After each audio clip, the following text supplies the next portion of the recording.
pledge allegiance to the flag of the United States of America and to the republic for which it stands, one nation, under God, indivisible, with justice for all. Local. Gall. Here. Cora. Here. Lopez. Here. Young.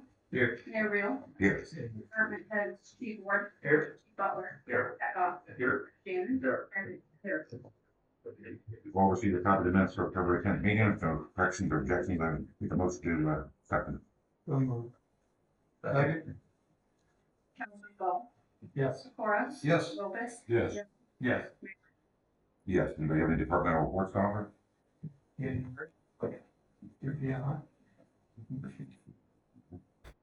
Okay, I'd like to announce this time that Bradford City Council can and may hold an executive session anytime between this and our next regularly stated meeting. In fact, we held an executive session at 4:15 this evening on potential litigation and personnel. Does anybody have any correspondence they'd like to offer, council? Yeah, I got correspondence from the actuaries. We need to recertify the MMO for the year of 2025. So based on changes made to the actuarial assumptions in 2025 to the pension plans, a revision was necessary to the 2026 MMO. And basically what it amounted to was they lowered the amount of the police MMO by about $30,000. Okay. I received 4 letters from concerned citizens regarding that. They're concerned for us exploring all possible options to ensure our community is not left without essential medical services. And I believe that's the same reason why many of you are here this evening. You probably saw that. So I'm not going to read the letter in its entirety, but it's the same letter by all 4 individuals. We also received some via email as well. Okay, now comes the time to petition and hear visitors. There's a large number of people here tonight who may wish to speak. We're going to ask each person not to go more than 2 to 3 minutes maximum. We're not going to go back and forth and banter and debate. For the folks that are here about the hospital, wait till we hear all of your concerns and then we will respond. We're going to start off with the gentleman in the back with a walking tour. If you'll state your name and address for the record as well, if anybody speaks. Rustin Lippincott, 1 Parkway Lane. I'm here on behalf of the Allegheny National Forest Visitors Bureau. My predecessor received a grant several years ago for a walking tour, and we are basically picking up that grant and continuing it. So we get the $30,000 funding from the Lumber Heritage Museum. Essentially, it involves plaques that measure 12 to 18 inches on the front of the buildings, the historic buildings, with a short description and a QR code, which will correspond to a interactive video and audio tour that you will access through your phone, your smartphone. So it has a component of just a visual tour, but then also it will have the audio and visual tour. We approached HARB board and discussion that we have their approval of the process or the project. So we would just like to continue it. It does need to be completed by June 30th due to the grant. So I'm going to fast track it. Before you have the flyer that kind of is a one sheet on the project, and also we just wanted you to have our annual adventure guide. Thank you. Thank you. Thank you for sure. Like to speak next, anybody?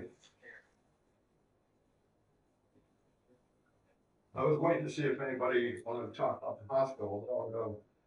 Can you hear me all right from here? I don't have to jump over chairs. We can hear Okay, Jim Tingley, 36 Beverly Street, frequent visitor. Anyways, I would like to continue our last conversation regarding the home warranty company that Bradford endorsed. And before I start, I wanted to say it's interesting to note that my comments from last meeting were not reported in the paper, even though the Bradford area decided that asking for clarification on an agenda item was important enough to include. I called the reporter, Savannah Barr, asked her about that omission. I suggested that perhaps someone asked her not to report on that. And after a very uncomfortable pause, she said no and said something about she thought the issue was resolved. Anyway, I still believe that somebody on your panel asked her not to report on it. That's my opinion. Yeah, prove it. you. Your imagination. Yeah, I don't think so, John. anyways, I'm not saying this home warranty company is illegal in any sense. I just believe that it is absolutely deceptive marketing on the part of the home warranty company. I requested and received a copy of the agreement that the city signed with them. They have they have a lot of latitude to use city logos, names, headers, anything they do want to do. I actually have the mailing that went out. I won't go into all that. But the one thing I did want to mention is that right after last meeting, I did message Mayor Real, and just gave him some clarification on what I was talking about with regard to the commission. And I suggested that 3 steps be employed by the city. Step number 1, stop any future use of the city seal by home warranty company. Number 2, terminate the commission arrangement with the company. And then number 3, send a letter to all homeowners on the city water/sewer system explaining the above, making it abundantly clear that the city does not endorse nor recommend any transaction with said company, and that the company will no longer be using the seal. And upon that, Tom responded to me, he would pass it on. So I guess I'm gonna ask the rest of the council, did you hear about this? Did Tom pass it on? Okay.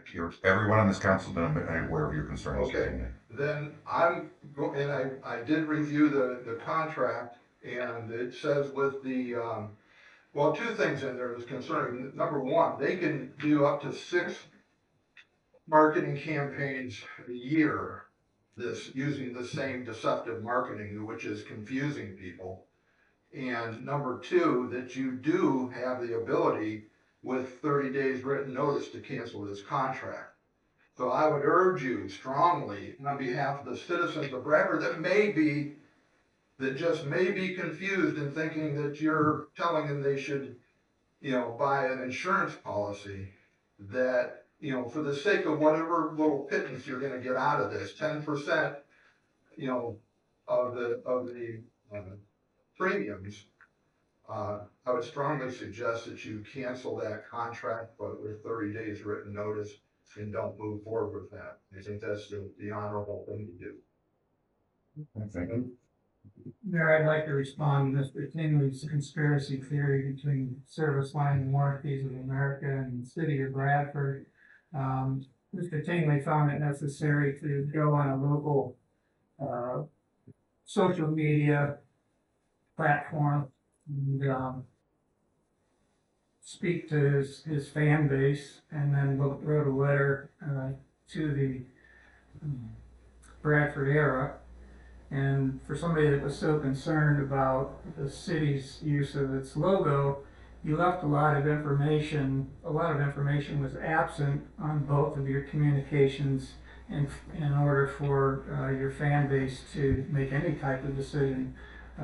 The social media posts had a lot of graphics that just pointed and highlighted the logo of the city, but you never discussed the fact that, and I'd be willing to state that until these letters came out, many of the homeowners in this city didn't even realize they were responsible for those repairs. That would be number 1. You never mentioned that in any of your communications, that, you are responsible for these repairs. You never discussed what the cost of those repairs are.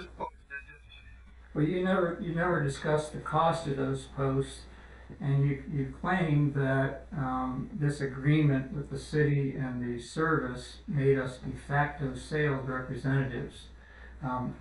Anywhere in the letter sent out by the warranty company, did it indicate in any way, shape, or form that it was mandatory that a homeowner purchase the insurance? Of course it didn't. Okay. But there were people that were confused enough about it. They called the city water department and talked to Steve Disney, and I got this from him directly, who, by the way, was not even aware of this before it went out. And they said, what is this about this insurance policy I have to buy? Okay, so obviously there was some confusion. Well, I'm on the water board, and the actual confusion really was, what was this all about? Is it legitimate? We all in this room get a lot of mailers that we don't know whether the company sending it to you for a warranty is legitimate or not. But actually, I'd like to address the fact that you're claiming there was so much confusion, and the city and the warranty company was being deceptive. You already indicated nowhere in the letter did it indicate that it was mandatory that a homeowner purchase the insurance, correct? This, I said that, Okay. I guess in my. But in fact, it did say, if you would like to sign up for a plan, quote unquote. So that to me, that indicates that it's up to the homeowner to make the decision. Secondly, it also specifically states your local utility or community does not endorse SLWA, which is Service Line Warranties of America. It is up to you to decide if the plans are right for you. You never stated that in any of your communications. No. So I do you didn't. not give the homeowners credit that based on that verbiage that they could make their own decision? My point was, when I brought it up the first time, that it could be confusing because of the way it was presented with the city of Bradford's information plastered all over it. I Did you- said it did you- could be confusing. I didn't say everybody in the city of Bradford would misinterpret that. I said it could be confusing, and I still maintain that it is deceptive advertising. At any point in time, did you feel possibly that by having the city seal, a homeowner, if they decide based on this verbiage, because it clearly states that it's up to them whether they decide to buy a policy, that the city, the best way we could, vetted this company and they could feel comfortable buying this insurance? Yeah, interesting you should mention that, because Tom at the last meeting said it was a great company. Okay, fine, it's a great company. I did some checking on it, and the information that I got on it was that, and I can actually read it verbatim, but that the company, let's see, customer reviews highlighted mixed experiences. Some praised the professionalism of contracted plumbers, while others report issues with claim denials, delayed repairs, and difficulty resolving dispute. They got 3 stars out of 5 on the Better Business Bureau website.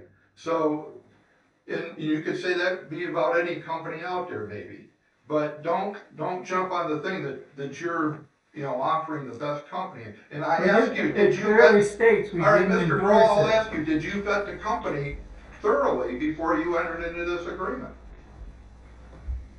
What I'm saying is yes, the only reason the city's logo on there is to let the resident know that if they decide to go, That wasn't my question. Did the city council vet this company? Or did you just take their word that, hey, we'll give you 10% if you let us use your logo? So this company was sent to us through the Pennsylvania Municipal League. They offer this service in, I don't know, however many municipalities in Pennsylvania, but we did call some of those cities on there, and they've had no issues. So we did do our due diligence and didn't just sign a contract. And the other thing too, and I said this is not an issue. I don't think this is a bad company, a good company. That's totally irrelevant to the idea that I think the marketing material that they use could be confusing to some residents. And, maybe the fact that all this is coming out is gonna make it more clear to the residents. I don't know. But I don't think the city, any company could come in, buy a mailing list, and send out letters just like this without the city seal on it, and solicit business. And that would be, in my opinion, the proper way to do it. And as a matter of fact, one other thing I was gonna mention, as long as you continue the conversation, you look on their thing and it says their network of trusted contractors. We don't, does that mean that the people in Bradford are going to, the contractors that are gonna do this work are gonna somehow be taken out of the loop? Because Well, if They, they have a do- network, They use local plumbers, they call local plumbers and they include them in their network. okay, but let me give you an example. If BTU is part of their network, but Smith Brothers is not.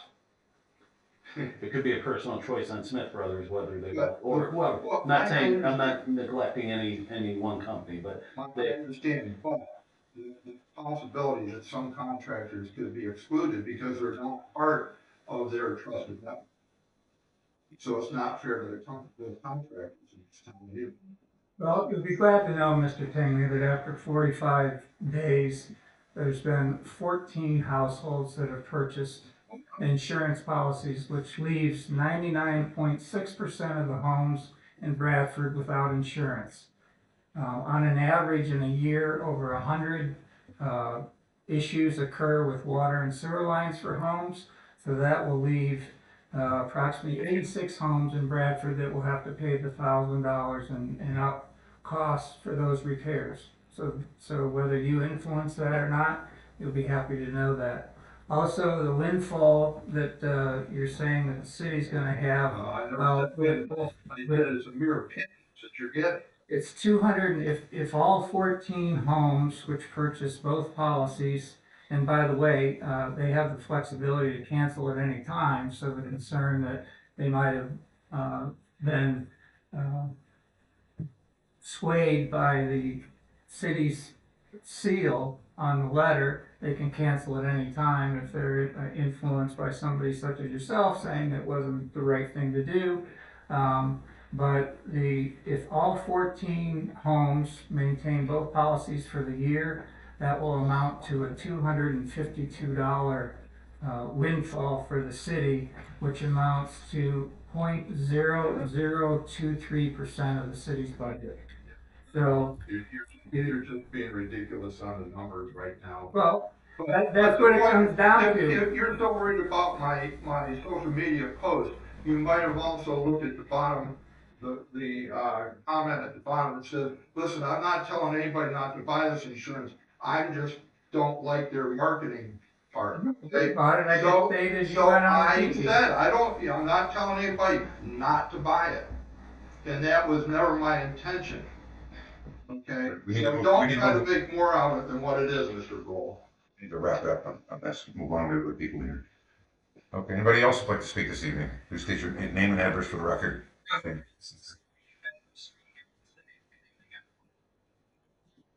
I'm a lifelong resident of Bradford, and I'm here tonight to urge immediate action in the closure of our hospital.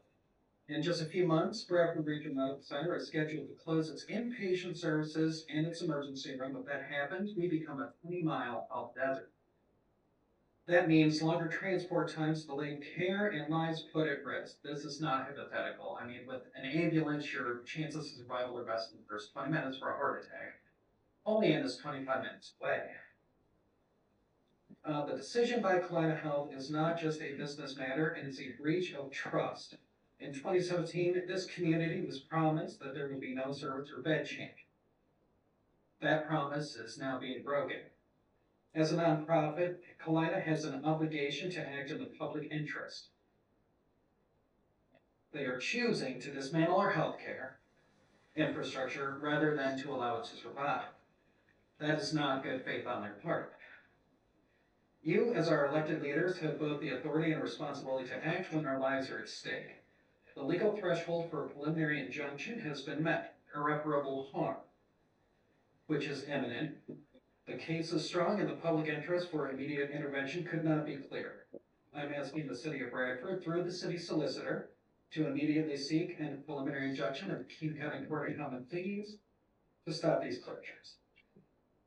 Our hospital was built by generations of Bradford residents.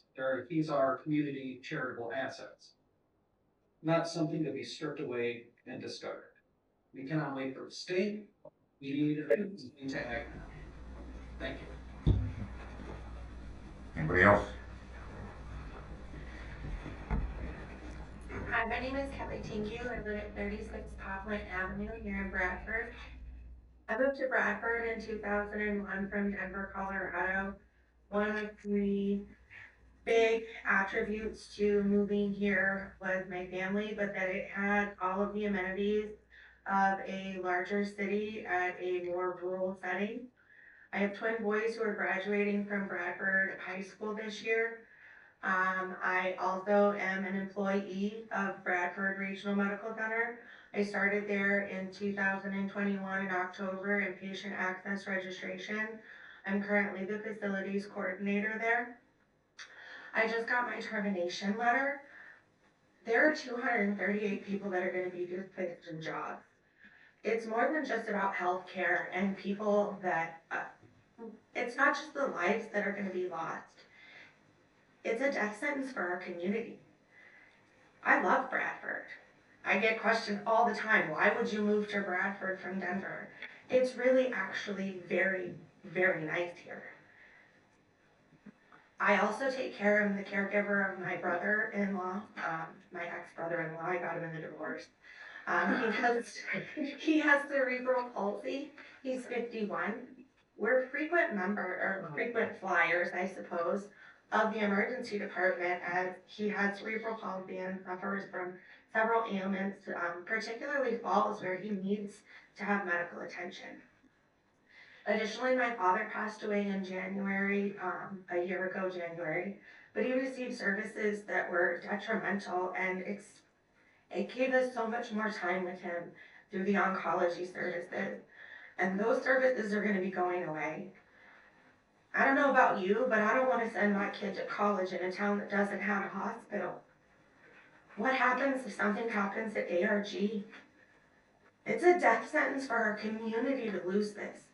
The other question that I have, and I don't know if this could be answered, but what funding are we losing through the fire department and the police services if we don't have a hospital here?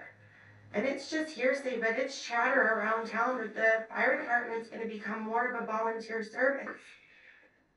Emergency services are already stretched so thin. Without Bradford Regional Medical, I don't know what our community is going to do. And I know it's not going to affect the property value, but it may determine people wanting to move here and purchase my home if I decide I want to relocate to somewhere that has emergency access. Lastly, I also suffer from migraines. I've been to the emergency department in the last 12-month period, probably 7 times to be treated for my migraines. I've thrown up outside of the hospital doors, and I live less than 3 minutes away by a car ride. I don't know what I would do if I had to do a 30-minute car ride all the way to Olean. I'm asking you to please, I've made phone calls to Shapiro, I've made phone calls to Causer and Fetterman's office.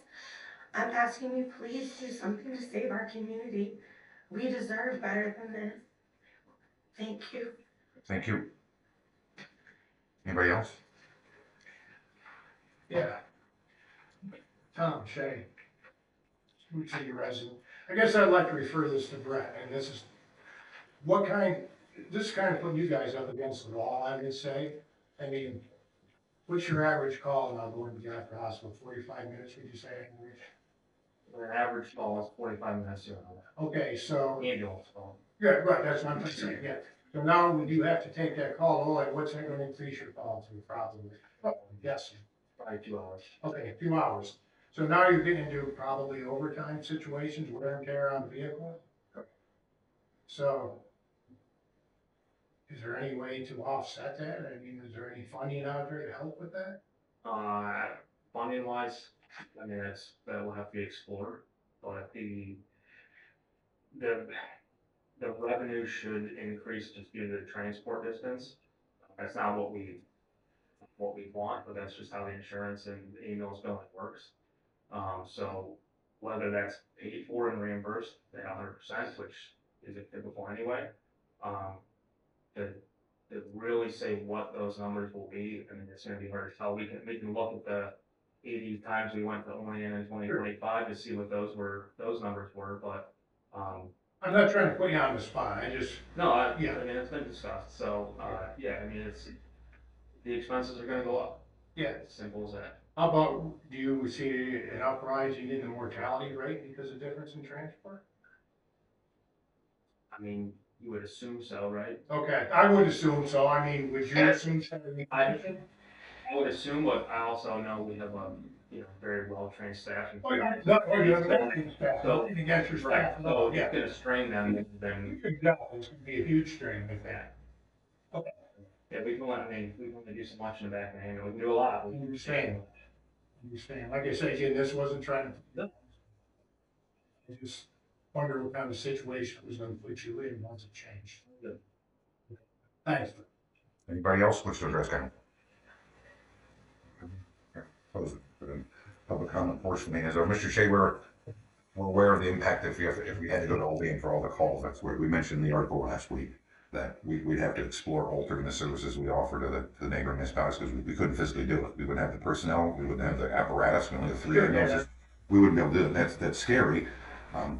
That's scary. It's unfortunate because I don't know who else these people out and farther out from the city would be able to get. There's not many options out there. So then it's safe in itself would be life threatening to people.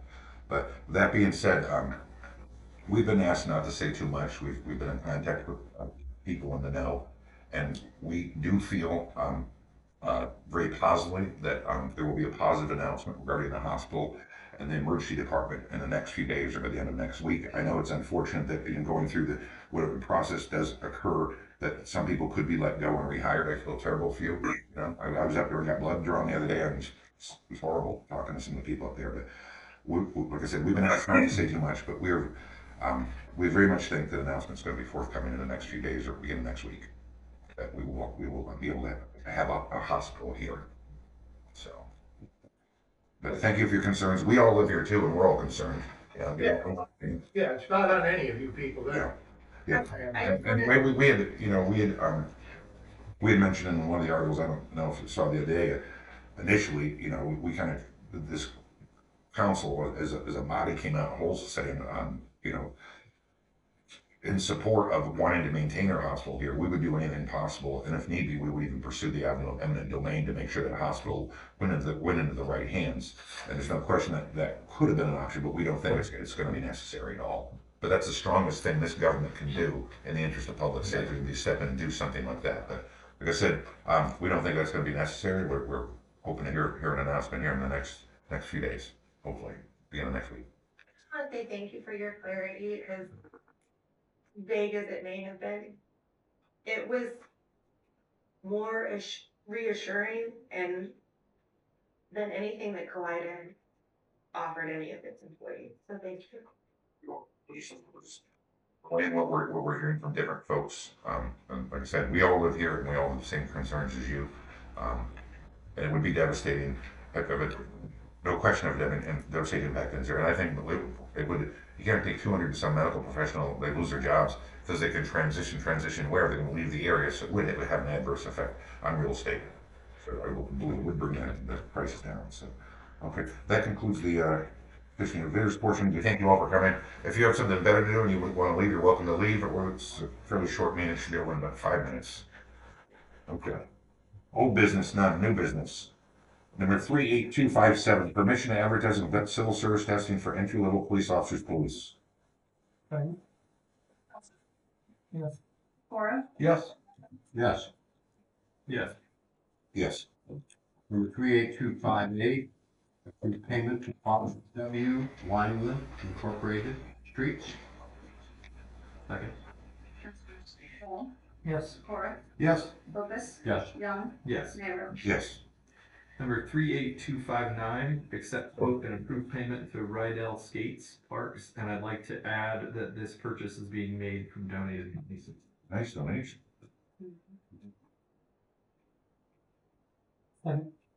Councilors Ball, Yes. Cora, Yes. Lopez, Yes. Yeah. Yes. Number 38260, authorize the execution of a memorandum of understanding between the City of Bradford and IAFF Local 655, City of Bradford firefighters, Council Planning. Second. Councilors Ball, Yes. Cora, Yes. Lopez, Yes. Number 38261, authorize the execution of a memorandum of understanding between the City of Bradford and IAFF Local 655, City of Bradford firefighters, accounts and planning. Second. Counselor Swell, Yes. Cora, Yes. Lopez. Yes. Young, Yes. Yes. Number 38262, accept proposal and approve payment to Eastern Elevator Accounts and Finance. Second. Swell, Yes. Cora, Yes. Lopez. Yeah. Yes.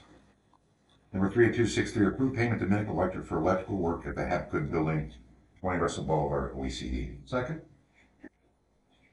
Swell, Yes. Cora, Yes. Yes. Yes. Yes. Number 38264, approve payment to Otis Elevator Company, OECD. Second. Yes. Yes. Yes.